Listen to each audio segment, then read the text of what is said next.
Bonsoir chers amis madrilènes. Après notre élimination contre le Bayern de Munich la semaine dernière, nous retrouvions les jours du championnat national aujourd'hui avec pour réception sur nos stades, sur nos installations, le Deportivo Alavés. Un match qui s'est soldé par une victoire, par un score de 2 buts à 1, 2 buts de Kylian Mbappé sur un tir contré et sur un exploit individuel de Vinicius Junior. Réduction du score pratiquement dans la fin du match, hein, sur un tir dévié par l'attaquant du Deportivo Alavés. Donc on a remporté ce match par le score de 2 buts à 1. Mais pour moi, c'est une rencontre vraiment insipide. On a revu le réel qu'on ne souhaite pas voir.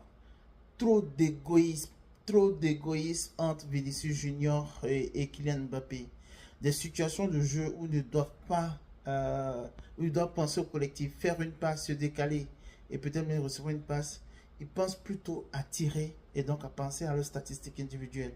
Ça s'est vérifié pour Kylian Mbappé, ça s'est également vérifié pour Vinicius Junior sur plusieurs actions combinées à être dans le collectif pouvaient permettre d'avoir une situation beaucoup plus dangereuse que les tirs qui ont été effectués par ces deux attaquants madrilènes.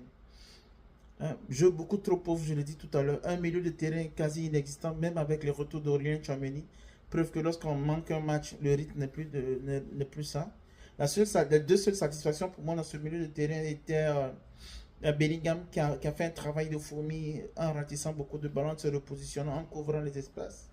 Et puis Arda Güler qui a fait moins de sa technique, qui commence à prendre un peu plus de responsabilité, un peu plus de galon dans ce jeu et qui essaie de dicter le tempo selon sa technicité, selon sa vision de jeu.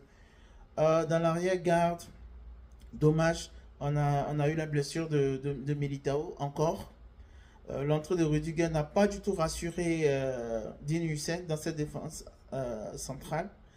Les sorties de Trent Alexander-Arnold et d'Alvaro Carreras m'ont permis de comprendre que Trent Alexander-Arnold n'est toujours pas au niveau escompté par rapport au recrutement qui a été fait. Alvaro Carreras a beaucoup à faire.